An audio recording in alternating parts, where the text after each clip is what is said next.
একজন তরুণ ছিল, নাম রিয়াদ। ছোট থেকেই তার ইচ্ছা ছিল নিজে কিছু করবে, নিজের পরিবারকে সুখে রাখবে। কিন্তু যতবারই কিছু শুরু করে ততবারই ব্যর্থ হয়। বন্ধুরা হাসাহাসি করে আর আত্মীয়রা বলে তুই কিছুই করতে পারবি না। ধীরে ধীরে রিয়াদ নিজের উপর বিশ্বাস হারাতে থাকে। একদিন রাতে সে হাঁটতে হাঁটতে গ্রামের এক বৃদ্ধের সঙ্গে দেখা পায়। বৃদ্ধ তাকে জিজ্ঞাসা করলো, বাবা, এত চিন্তায় আছিস কেন?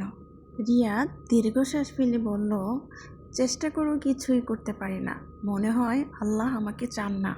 বৃদ্ধটি হেসে বলল, বাবা, আল্লাহ কখনো কাউকে ব্যর্থ করেন না, তিনি শুধু দেখেন তুই হাল ছাড়িস কিনা। প্রথমে বীজও মাটির নিচে চাপা পড়ে, সেই বীজই আবার ফুল হয়ে ফুটে ওঠে। সেই কথাগুলো রিয়াদের মনে দাগ কেটে যায়। সে আবার শুরু করে, নতুন উদ্যমে, নতুন বিশ্বাসে। সেই ছেলেটাই কয়েক বছর পর হয়ে ওঠে গ্রামের সফল তরুণ উদ্যোক্তা।